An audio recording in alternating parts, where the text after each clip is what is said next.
Comment créer des automatisations sur Fitsa? Alors, le fait pour vous de créer des automatisations sur Fitsa est le moyen le plus simple pour pouvoir automatiser certaines tâches répétitives.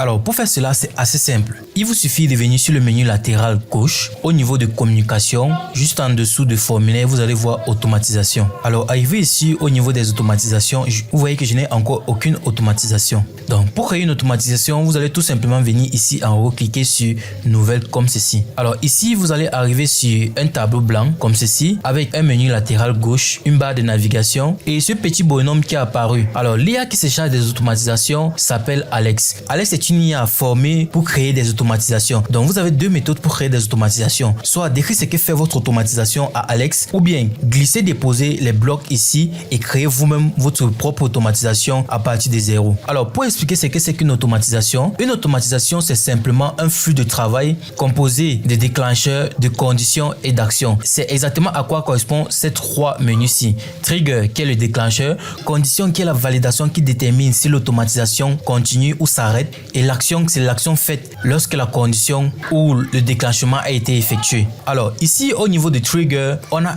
énormément de blocs. Vous pouvez voir le premier bloc, c'est par exemple l'anniversaire d'un client. Si par exemple, aujourd'hui c'est l'anniversaire d'un client, vous pouvez créer une automatisation pour lui citer directement joyeux anniversaire de manière automatique. Cela vous permet de rester plus proche du client. Et on a plusieurs déclencheurs et ces déclencheurs sont en perpétuelle évolution, c'est-à-dire à chaque mise à jour, on ajoute des déclencheurs, on ajoute des conditions et on ajoute des actions pour rendre l'option automatisation plus complète. Alors ici au niveau des conditions, on a les conditions, on a la condition par exemple sinon qui évalue une condition et divise le flux en deux. Si la condition est vraie, le flux part à droite par exemple, et si la condition est fausse, le flux part à gauche. Ensuite ici, on a les actions. On a les actions qui peuvent être exécutées, comme par exemple envoyer un bouton de réponse sur WhatsApp, envoyer un audio, envoyer un catalogue, envoyer un call to action sur WhatsApp, envoyer un documentaire, etc. Alors pour ce tutoriel, nous allons créer une automatisation qui, lorsqu'un client demande à effectuer le paiement, un lien de paiement lui est envoyé de manière automatique. Alors pour cela, nous allons d'abord commencer par utiliser l'intelligence artificielle Alex et lui donner les détails sur l'automatisation que l'on souhaite créer.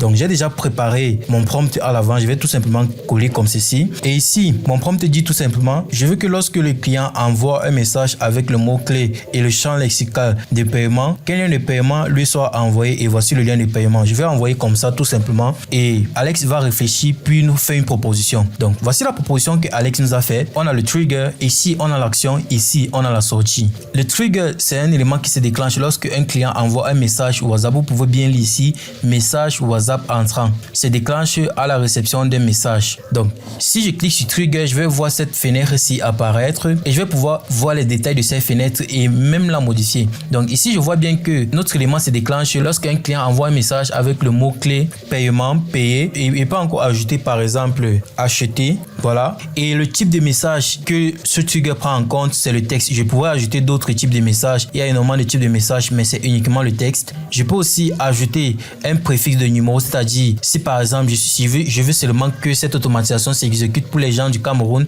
je peux mettre plus 237, pour les gens de la Côte d'Ivoire plus 225. Et le cooldown, c'est le temps que l'automatisation va mettre avant de se réexécuter pour la même personne. Je peux aussi exclure des personnes pour lesquelles je n'aimerais pas que cette automatisation s'exécute. Je peux ajouter une plage horaire sous laquelle l'automatisation doit s'exécuter si c'est de 6h à 15h et peut-être à partir de 16h l'automatisation ne s'exécute plus. Je peux aussi activer l'option premier message uniquement, c'est-à-dire si c'est le premier message du client, il s'exécute. Si c'est un autre message, il ne doit plus s'exécuter. Donc je vais cliquer ici sur appliquer et venir ici au niveau de envoyer un CTA. Ici c'est l'action qui doit s'exécuter. Lorsque on reçoit un message WhatsApp entrant avec le mot-clé paiement, payer ou acheter, on envoie un message à ce client avec un bouton CTA. CTA, c'est ce qui signifie Call to Action, sur lequel on a ajouté un URL, c'est-à-dire lorsque le client va cliquer sur le bouton, il sera automatiquement redirigé vers une page web.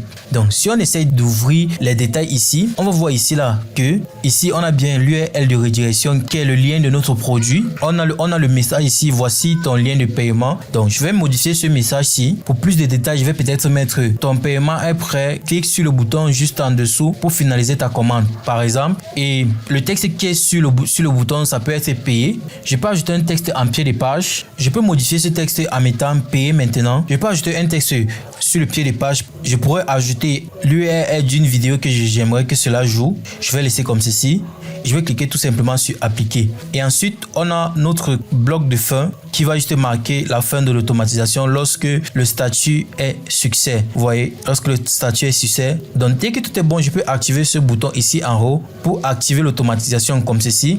Vous voyez bien que je ne peux pas tester cette automatisation tout simplement parce que on ne peut pas tester les automatisations sur la plateforme Fixa lorsque le trigger est un message WhatsApp entrant. Donc, pour tester cette automatisation, on doit prendre un vrai numéro, envoyer un vrai message à notre business pour pouvoir obtenir une vraie réponse. Et ici en haut, je peux voir les logs de l'automatisation, c'est-à-dire les exécutions de l'automatisation. Il peut cliquer ici pour revenir sur l'éditeur. Je vais cliquer sur sauvegarder, puis je vais sortir comme ceci. Donc, voici mon automatisation et pour tester mon automatisation, je vais venir ici comme ça sur mon WhatsApp et écrire le message tout simple. Bonjour, je souhaite effectuer un paiement et je vais patienter pour voir. Voilà, un message de paiement m'a été envoyé avec le message ton paiement est prêt. Clique sur ce bouton juste en dessous pour finaliser ta commande. Maintenant, je peux cliquer sur le bouton comme ceci.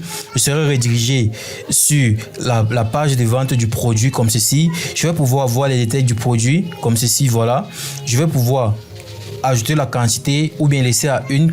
Comme ça, mettre mes informations de paiement, c'est-à-dire le numéro de téléphone. Voilà, je vais mettre la ville et le quartier. Je vais cliquer sur finaliser la commande comme ceci. Et ici, je vais pouvoir payer soit par Orange Money, soit payer à la livraison. Je vais cliquer sur payer à la livraison pour passer la commande. Alors là, ma commande est effectuée comme ceci et je vais pouvoir voir les détails sur ma commande.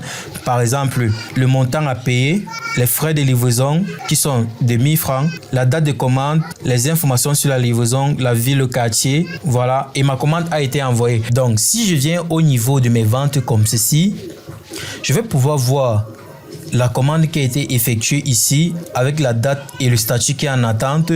Si je clique ici, je vais pouvoir organiser la livraison de la commande comme ceci parce que j'ai les informations sur le client qui souhaite passer la commande. Et si je viens ici au niveau d'automatisation, je vais pouvoir voir la date de dernière exécution de l'automatisation ici comme ceci. Et si je clique sur l'automatisation, je vais pouvoir voir ici au niveau de log ce qui s'est passé lorsque l'automatisation s'est exécutée. Je peux rejouer l'automatisation ici pour voir s'il n'y a pas eu d'erreur.